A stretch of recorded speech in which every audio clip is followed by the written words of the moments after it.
ٹھاٹھے مارتے سمندر کے لہروں میں گرا ایک چھوٹا سا جزیرہ، جہاں تمام مسلم دنیا کو ختم کرنے کے منصوبے بنائے جا رہے تھے۔ لیکن قدرت بھی اپنے منصوبے بنانے میں لگی ہوئی تھی۔ اسے کسی اور جگہ تلاش تھی، اپنے ماں باپ، اپنی شناخت، اپنے مذہب کی۔ اس نے آنکھ کھولی تو وہ بھیڑیوں کے غول میں پھنسا ہوا تھا جو اسے کچا چبا جانا چاہتے تھے۔ لیکن قدرت اسے ایک اہم مقصد کے لیے چن چکی تھی، محبت، نفرت، سنسنی سے بھرپور لہو رنگ داستان۔ محافظ۔ میں نے سر ہلایا اور سانس روک کر فائر کر دیا۔ دھماکے کے ساتھ مگرمچھ اچھلا تھا۔ اس نے بھینسے کے ٹکرانے جیسی عجیب آواز نکالی اور زمین پر لوٹ پوٹ ہوتا پانی کی طرف بھاگا، مگر اسے چند قدم جانا نصیب نہ ہوا اور وہ یکدم چھری لے کر ساکت ہو گیا تھا۔ اس کی آنکھ سے گاڑھا خون ابل رہا تھا۔ دوسرا مگرمچھ دہشت زدہ انداز میں دریا کی طرف لپکا اور پلک چپکتے میں پانی میں کود کر غائب ہو گیا۔ وہ مارا، میں نے نعرہ لگایا۔ جانگرے نے باچیں پھیلا کر میری طرف دیکھا۔ اس کا مطلب یاہو، میں نے بتایا۔ ہمارے یہاں کامیابی کی خوشی میں کہتے ہیں چلو اب اترو یہاں سے۔ جانگرے بے تابی سے بولا۔ یہاں بیٹھے بیٹھے میری اس کی باقی بات ناقابل اشاعت سمجھی جائے، میں نے اسے روکا۔ اتنی جلدی مناسب نہیں ہے میرے بوڑھے بچے، مجھے ذرا اس مگرمچھ کا جائزہ لینے دو۔ میں نیچے اترتے ہوئے بولا۔ مجھے اطمینان تھا مگرمچھ کو چالاکی دکھا رہا ہے، تب بھی میں پھرتی سے واپس درخت تک آ سکتا تھا۔ میں محتاط قدموں سے مگرمچھ کی طرف بڑھا جو بالکل ساکت تھا۔ اب مجھے معلوم نہیں تھا کہ مگرمچھ کی نبض کہاں ہوتی ہے اور اس کے دل کی دھڑکن کیسے چیک کی جاتی ہے۔ لہٰذا میں نے دیسی طریقہ اختیار کیا اور ایک خاصا وزنی پتھر اٹھا کر مگرمچھ کے سر پر مارا۔ مکار جانور اپنی مکاری بھول کر غرایا اور تڑپ کر پلٹا۔ میں واپسی کے لیے بھاگا تھا کہ زخمی پاؤں تلے پتھر آ گیا۔ میں دھڑام سے گرا۔ مگرمچھ کی رفتار میں مجھے دیکھ کر تیزی آ گئی تھی۔ میں جب تک پلٹتا وہ میرے پیروں تک آ گیا تھا۔ اس نے پھاڑ سا منہ کھولا کہ میرے پیروں کو گرفت میں لے سکے۔ اپنے پاؤں کو اس کے خون آشام چپڑوں سے بچانے کے لیے میں نے اپنے جوتے اس کی تھوتنی پر ٹکا دیے۔ وہ جھٹکے دے دے کر میرے پاؤں کو پکڑنے کی کوشش کر رہا تھا اور میں پیچھے سرکتا ہوا خود کو بچا رہا تھا۔ غصے سے بےتاب مگرمچھ کی چارہانہ پیش قدمی مجھے سنبھلنے کا بالکل موقع نہیں دے رہی تھی۔ مگرمچھ نے اس بار اتنا بڑا منہ کھولا کہ میرے پاؤں اس کی اوپری تھوتنی پر ٹک ہی نہیں سکتے تھے۔ ایک لمحہ چاہتا تھا کہ میرا نصف جسم اس کی گرفت میں ہوتا۔ میں نے بے اختیار ریوالور اٹھایا اور لگاتار کئی گولیاں اس کے کھلے منہ میں اتار دی۔ مگرمچھ نے چھری لی، اس کا کھلا منہ بند ہو گیا اور اس نے کسی معصوم بچے کی طرح اپنی واحد آنکھ بھی بند کر لی۔ اس بار وہ سچ مچ مر چکا تھا۔ میرا بایاں پاؤں اس کی تھوتنی تلے تباہ ہوا تھا جسے میں نے بمشکل نکالا۔ اس دوران میں جانگرے چلا کر مجھے درخت پر آنے کی تلقین کر رہا تھا۔ چپ رہو اور دریا کی طرف نظر رکھو، کوئی اور نہ آ رہا ہو۔ مگرمچھ خاصا جسیم تھا۔ میں نے محتاط نظروں سے چاروں طرف دیکھا۔ یہ مکار آبی حیوان کسی اور جگہ سے نکل کر ہمارے عقب سے بھی آ سکتا تھا، مگر اس وقت وہاں کوئی اور مگرمچھ نہیں تھا۔ جانگرے بھی نیچے اتر آیا۔ میں نے اس سے پوچھا کیا تمہیں یقین ہے کہ دریا کے اس طرف جنوبی افریقہ ہے؟ اگر ایسا ہے تو ان کی یہاں پر فوج کیوں نہیں ہے؟ اس کالے کتے نے یہی کہا تھا، جانگرے بولا۔ ویسے جب تک جنوبی افریقہ پر سفید فام حکمران رہے اس سرحد پر مستقل فوج ہوتی تھی، لیکن اب جنوبی افریقہ کی نئی حکومت نے بیشتر چوکیاں ختم کر دی ہیں، ورنہ اتنی فائرنگ کے بعد کسی نہ کسی کو اس طرف آنا چاہیے تھا۔ میں نے چاروں طرف دیکھا۔ روشنی کے باوجود جنگل کا اندرونی حصہ اتنا گھنا تھا کہ وہاں پر بعض جگہوں پر باقاعدہ تاریکی تھی۔ اب ہمیں آگے چلنا چاہیے۔ جانگرے نے سر ہلایا۔ لاؤ ریوالور مجھے دو، اسے میرے پاس رہنے دو، میں نرمی سے کہا۔ تم دیکھ چکے ہو میں اسے بہتر طریقے سے استعمال کر سکتا ہوں، اور ظاہر ہے میں تمہیں گولی مارنے سے رہا۔ اس نے کوئی جواب نہیں دیا اور آگے جانے لگا۔ میں اس کے پیچھے لنگڑاتا چل رہا تھا۔ چلنے سے زخموں سے دوبارہ ٹیسیں سی اٹھنے لگی تھی۔ میں نے ایک جگہ پڑی خشک لکڑی اٹھا لی اور اسے توڑ کر اپنے قد کے لحاظ سے بنا لیا۔ اس کے سہارے چلتے ہوئے دائیں پاؤں پر بوجھ کم پڑ رہا تھا۔ جانگرے 10 قدم آگے تھا۔ وہ جنگل کے گھنے حصے کی طرف جا رہا تھا۔ میں نے اسے آواز دی، اس طرف مت جاؤ۔ جانگرے پلٹ کر آیا۔ کیا بات ہے؟ اس طرف خطرات ہو سکتے ہیں، ہمیں کوشش کرنا چاہیے کہ کھلے حصوں سے گزریں، وہاں پر پوشیدہ خطرات کم ہوں گے۔ جانگرے نے چاروں طرف گھنے جنگل کو دیکھا اور طنزیہ انداز میں بولا، تو جناب بتائیں کہ ہم کس طرف جائیں؟ اس का एक तरीका है, मैंने कहा।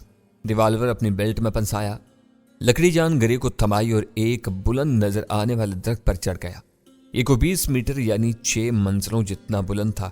इस सीधे तने वाले दरख्त पर ऊपर तक दाएं बाएं शाखें निकल रही थी, जिन्हें पकड़कर चढ़ना कतई दुश्वार नहीं था। मसला इस वक्त हुआ जब मैंने शाख के धोखे में एक लंगूर की बेबाल की धुम पकड़ ली। इसने इतनी तेज चीख मारी कि मेरे कान के पर्दे झंझना उठे और मैं नीचे गिरते गिरते बचा। मैंने बौखलाकर उसकी दुम छोड़ दी। लंगूर ने शाख से छलांग लगाई और हवा में तैरता हुआ नीचे एक घने दरख्त के पत्तों में गायब हो गया। क्या हुआ? नीचे से जानगरे की आवाज आई। तुम्हारे सदर की दुम पर हाथ पड़ गया था, मैंने जवाब दिया, और इतना मत चिल्लाओ।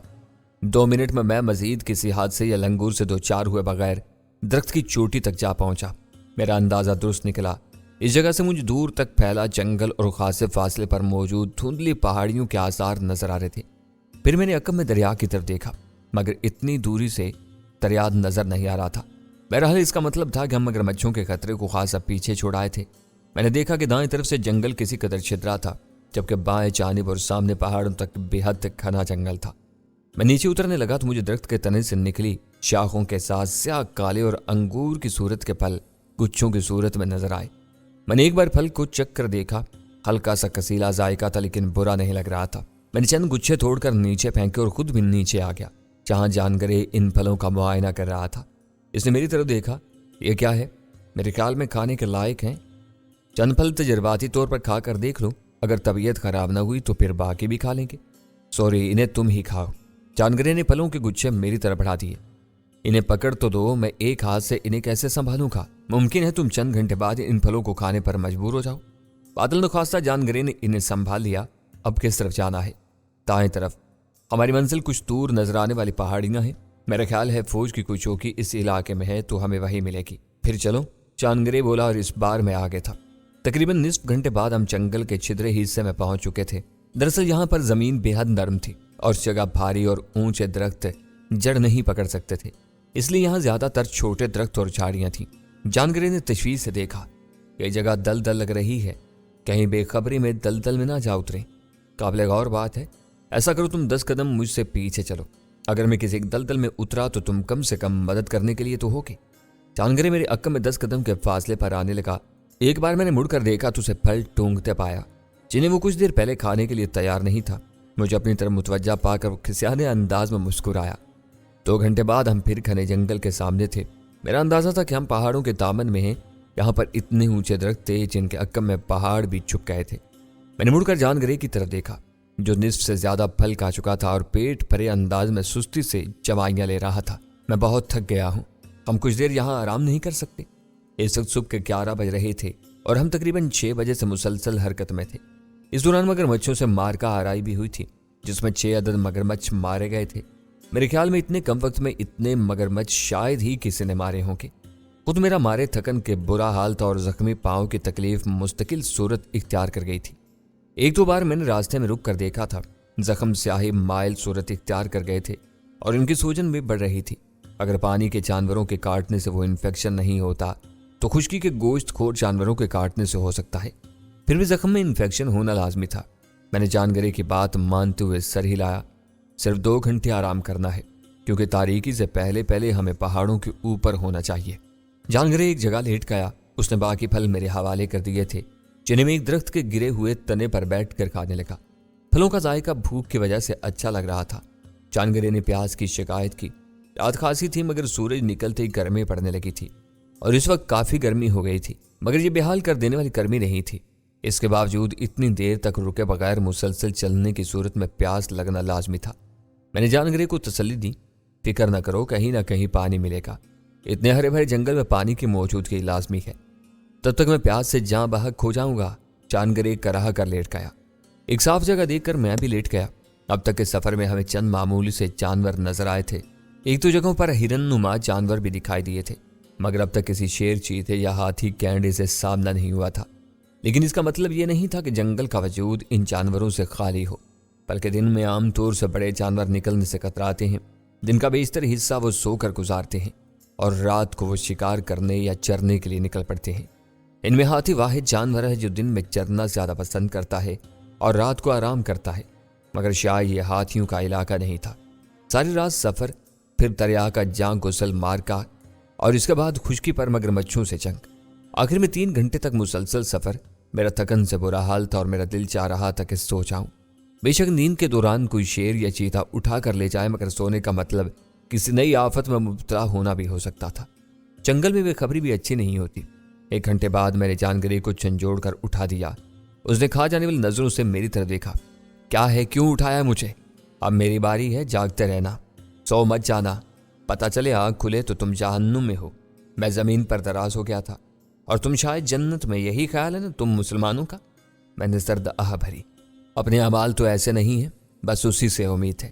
اس امید کے بل بوتے پر تم لوگوں نے دنیا کو آسان سمجھ لیا ہے، عمل کی بجائے باتوں پر زیادہ توجہ دیتے ہو۔ اس نے طنز کیا۔ اس کی بات کڑوی لیکن سچی تھی، اور ہمارا طرز عمل ہے کہ ہم کڑوے سچ کی نسبت میٹھا جھوٹ زیادہ پسند کرتے ہیں۔ میں نے آنکھیں بند کر لیں اور 1 منٹ کے اندر سو گیا۔ 1 گھنٹے بعد جانگری نے مجھے بالکل اسی انداز میں جھنجھوڑا جیسے میں نے اسے جھنجھوڑا تھا۔ میں ہڑبڑا کر اٹھ بیٹھا۔ کیا ہوا؟ کون سی آفت آ گئی؟ وہی جو 1 گھنٹہ پہلے آئی تھی، جانگری نے کہا۔ 1 بجنے والا ہے، چلنے کی تیاری کرو۔ پیاس سے اس کے ہونٹ خشک ہو رہے تھے، شاید اسی وجہ سے اسے چلنے کی جلدی تھی کہ راستے میں کہیں پینے کو پانی مل جائے۔ پہاڑوں کے دامن میں امید تھی کہ گڑھوں میں جمع شدہ پانی ملے گا، اس جگہ کہیں پانی کے آثار نظر نہیں آ رہے تھے۔ میں اٹھا، دھوپ کی شدت بڑھ گئی تھی اور جسم پر پسینہ آ رہا تھا۔ میں نے جانگری سے ریوالور واپس لیا، لکڑی سنبھالی۔ پاؤں کے زخموں کا معائنہ کرنے کا فائدہ نہیں تھا، کیونکہ ان کا باقاعدہ علاج ہونا تھا۔ سوجن بڑھ جانے سے پتلون کا پائنچہ پنڈلی سے پھنسنے لگا تھا اور اس میں تکلیف پڑ گئی تھی۔ میں نے پہلا قدم اٹھایا تو ایسی ٹیس اٹھی کہ میں ٹھٹک آیا تھا۔ جانگری نے سورج سے بھانپ لیا۔ کیا بات ہے، تکلیف بڑھ گئی ہے؟ ہاں، لیکن کام چلے گا، میں نے بے پرواہی سے جواب دیا۔ اب چلو۔ گھنا جنگل، اوپر سایہ فگن تھا، دھوپ کے نیچے آنے کا سوال ہی پیدا نہیں ہوتا تھا۔ روشنی اتنی کم آ رہی تھی کہ راستہ مشکل سے نظر آ رہا تھا۔ بہرحال یہاں خنکی تھی جو اچھی لگی۔ پیاس کی شدت میں کمی تو نہیں آئی، لیکن اس میں اضافہ بھی نہیں ہوا۔ جانگری کی بے قرار نظریں چاروں طرف پانی تلاش کر رہی تھی، اور سچی بات یہ تھی کہ میں بھی راستے سے زیادہ پانی کی جستجو میں تھا، مگر اس جگہ کہیں پانی کا نام و نشان نہیں تھا۔ جانگری آگے تھا۔ اچانک وہ چیخ مار کر اور ہڑبڑا کر پیچھے ہٹا تھا۔ سامنے درخت سے ایک خاصا لمبا اور موٹا سانپ لٹک رہا تھا۔ جانگری بال بال بچا تھا۔ وہ 1 فٹ بھی آگے چاہتا تو سانپ اسے ڈس چکا ہوتا۔ اس نے ہکلا کر کہا، گولی مارو اسے۔ احمقانہ باتیں مت کرو، میں نے اسے پیچھے کھینچا۔ اس پر گولی ضائع کرنے کی کیا تک ہے؟ آؤ دوسرے راستے سے چلیں۔ ہم جس پگ ڈنڈی سے گزر رہے تھے اسے سانپ نے روک لیا تھا۔ مجبوراً ہمیں دوسری طرف سے جانا پڑا تھا، اور یہ دوسرا راستہ بھی خاصا دشوار تھا۔ ہم چکر کاٹ کر جا رہے تھے کہ اس بار جانگری نے کلکاری ماری۔ دور درختوں کے درمیان ایک گڑھے میں بارش کا پانی بھرا تھا۔ بارش شاید گزشتہ روز ہوئی تھی، کیونکہ پانی شفاف اور کائی وغیرہ سے پاک تھا۔ جانگری بے تابی سے اس پر چھک گیا۔ پہلے اس نے چلو میں پانی لے کر چکھا۔ صاف ہے، وہ بولا، اور پھر بے تابی سے پینے لگا۔ آرام سے، جلدی کر کے پانی گدلا مت کرو۔ وہ آرام سے پینے لگا، کیونکہ پانی میں ہاتھ مارنے سے نیچے سے مٹی اٹھ رہی تھی۔ جانگری کے پانی پینے کے بعد میں نے اپنی پیاس بجھائی۔ جانگری ہوس میں زیادہ ہی پانی پی گیا تھا اور اب کسی گدھے کی طرح ہانپ رہا تھا۔ اچانک اس نے منہ بنایا اور نیچے کی طرف جھکتے ہوئے الٹی کر دی۔ پانی کے ساتھ دوپہر میں کھائے کچھ پھل بھی ساتھ نکل آئے تھے۔ اس نے منہ صاف کیا اور دوبارہ پانی والے گڑھے پر جھک گیا۔ میں نے اسے خبردار کیا، اتنا پانی مت پینا ورنہ پھر طبیعت بگڑ جائے گی۔ پیاس سے کم پانی پینا۔ وہ بنا گیا تھا۔ مجھے سکھاؤ مت، مجھے بھی سب پتا ہے، لیکن اپنی قومی عادت سے مجبور ہو، ہوس پوری نہیں ہوتی۔ میں نے ملائمت سے کہا۔ وہ انسنی کر کے پانی پیتا رہا۔ ایک بار پھر اس نے پانی حلق تک بھر لیا تھا۔ اب چلو بھی، کیا باقی عمر اس جگہ گزارنی ہے؟ منع کرنے کے باوجود اس نے پیٹ بھر کر پانی پی لیا تھا، اور اس کی حالت سے لگ رہا تھا کہ وہ تھکن محسوس کر رہا تھا۔ بہرحال وہ کچھ دیر چلتا رہتا تو اس کی حالت بہتر ہو سکتی تھی۔ بادل نخواستہ اس نے آگے کے لیے قدم بڑھائے۔ جیسے جیسے ہم آگے جا رہے تھے، جنگل گھنا ہوتا جا رہا تھا، تاریکی اور خنکی میں اضافہ ہو رہا تھا۔ راستہ دیکھ بھال کر آگے بڑھنا پڑ رہا تھا۔ جانگری کی حالت خراب تھی، وہ بار بار لڑکھڑا رہا تھا۔ ایک بار ٹھوکر کھا کر گر پڑا۔ دیکھ کر چلو، میں نے اسے اٹھایا۔ جانگری نے رشک سے میری طرف دیکھا۔ یوسف، تم اتنے زخمی ہو پھر بھی مجھ سے زیادہ آسانی سے سفر کر رہے ہو۔ میری اور تمہاری عمروں اور لائف سٹائل میں زمین آسمان کا فرق ہے، میں نے اسے تسلی دی۔ بہرحال دشمن ہونے کے باوجود مجھے اعتراف ہے کہ تم باہمت آدمی ہو۔ اس نے ہانپتے ہوئے کہا، میں ایسے ہی اس مقام تک نہیں پہنچ گیا، میں نے بہت سخت وقت بھی گزارا ہے۔ اس وقت نے مجھے سخت جان بنا دیا ہے، لیکن تم اپنی اوقات سے بڑھ کر کام کرنے کا خب ترک کر دو، ورنہ جان سے گزر جاओगे। मैंने उसे तंबीह की। तुमने इस मुहिम के लिए अपनी सलाहियतों का गलत अंदाजा लगाया, जिसके नतीजे में हम इस वीरान जंगल में भटक रहे हैं। उसने आह भरी। मैंने ये गलती नहीं की, बल्कि मेरे बड़ों ने की। इस किस्म की मुहिम्मात मैं 20 साल पहले ही तर्क कर चुका हूँ, मगर बड़ों ने मुझे मजबूर कर दिया। खैर, तुम्हारा जोशो खरोश मैंने खुद मुलाहिजा किया था। इसके बगैर काम नहीं चलता। अपने सुपुर्द किया गया काम पूरी जिम्मेदारी से करने का आदी हूँ। हम जरा देर के लिए सांस दुरुस्त करने को रुके। चांद ग्रे, क्या तुम्हारा दिल नहीं चाहता कि इस सारे चक्कर से जान छुड़ाओ? तुमने खासी दौलत कमा ली होगी। क्या अब फ्लोरिडा के साहिल पर कोई विला बनाकर रहने को दिल नहीं चाहता? किस काफिर का दिल नहीं चाहता? उस दरख्त से कमर लगाई, मगर इन चक्करों से आदमी की जान इतनी आसानी से नहीं छूटती। मैं भी शायद मर कर ही इस चक्कर से निकल सकूंगा, और तुम मुझे भी इस चक्कर में फंसा रहे हो। तुम इस चक्कर में नहीं आ रहे हो, बल्कि तुम्हें सिर्फ एक खास मकसद के लिए फंसाया गया है। अगर तुमने मेरा मकसद पूरा कर दिया तो मैं तुम्हें साफ बचा ले जाऊंगा। मैंने नफी मिस्तरी लाया। चालाकी और मौकाबाजी तुम्हारी कौम का खासा है। इस भूल में मत रहना कि मैं राजी खुशी तुम्हारे लिए कोई काम करूंगा। वह इंसाफी करना करो। जब हम किसी से काम लेना चाहते हैं तो उसे मजबूर कर देते हैं कि वो दिलो जान से हमारे लिए काम करे। तुम भी करोगे। अभी तक तुमने मुझे मजबूर रखा, मैंने एतराफ़ किया, लेकिन क्या तुम हमेशा मुझे मजबूर रख सकोगे? कभी ना कभी मुझे मौका मिलेगा, इस बात पर मुझे पुख्ता यकीन है। तकदीर पर मेरा भी ईमान है। चांद ग्रे सीधा हुआ, लेकिन उस वक्त तक जब तक वो मेरा साथ थे। तकदीर को इससे कोई फर्क नहीं पड़ता। बस सब आगे चलो। शाम 4 बजे तक हम पहाड़ों के दामन में पहुंच चुके थे। यहाँ से जमीन बुलंद हो रही थी। रास्ते में हमें एक और जगह पानी मिला। ये खासा गदला और कंदा पानी था, मगर मजबूरी थी। फल कब के हजम हो चुके थे और अब भूख लग रही थी।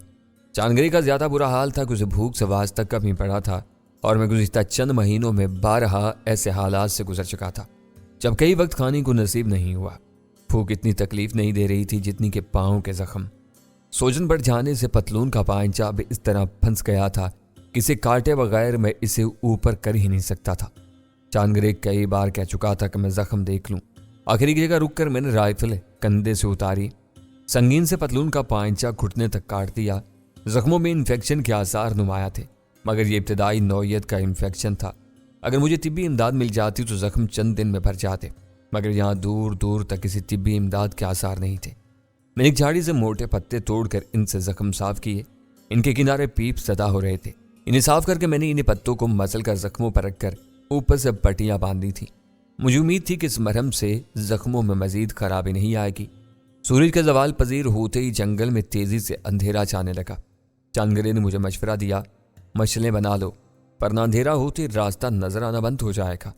मुझे शल्लाक से मैंने जो चीज़ें हासिल की थी इनमें एक अदद लाइटर भी शामिल था।